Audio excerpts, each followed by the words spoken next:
Hello friends, welcome to series yummy town. నేను మీ శిరీషాని. ఈరోజు కరకరలాడే కమ్మని టొమాటో చిప్స్ ఎలా చేయాలో చూసేద్దాం.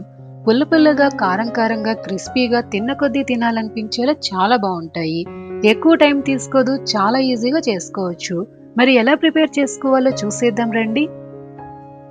ముందుగా 5 చిన్న సైజ్ టొమాటోల్ని తీసుకొని శుభ్రంగా కడిగేసి పైన భాగం తీసేసి చిన్న ముక్కలుగా కట్ చేసుకొని మిక్సీ జార్లోకి వేసుకొని మెత్తగా గ్రైండ్ చేసి ఒక మిక్సింగ్ బౌల్లోకి తీసేసుకోవాలి.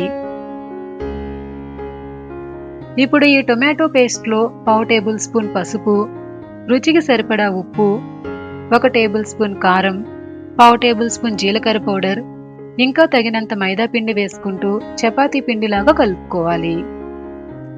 పిండి లూజ్గా కాకుండా చేతికి అంటకుండా తగినంత మైదా పిండి వేసుకుంటూ కలుపుకోండి. చూడండి, ఇలా కలుపుకొని పక్కన పెట్టేసుకొని పిండిని కొంచెం కొంచెంగా తీసుకుంటూ చపాతీలను ఒత్తుకోవాలి. అంటకుండా పైన కొంచెం పిండిని జల్లుకుంటూ చపాతీలను చేసుకోవాలి.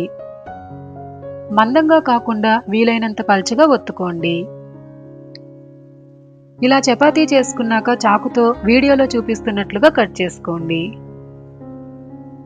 ఇలా అన్ని ఈ షేప్లో కట్ చేసుకున్నాక పక్కన పెట్టేసుకొని స్టవ్ ఆన్ చేసి ప్యాన్ పెట్టుకుని డీప్ ఫ్రైకి సరిపడా ఆయిల్ వేసుకోవాలి.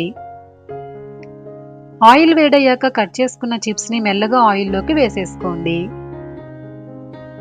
ఇలా ప్యాన్కి సరిపోయినన్ని వేసుకొని మంటని మీడియం ఫ్లేమ్లో పెట్టుకుని రెండు వైపులా క్రిస్పీగా ఎర్రగా కాలే వరకు ఉంచుకొని ఆయిల్లో నుండి తీసేసుకోవాలి.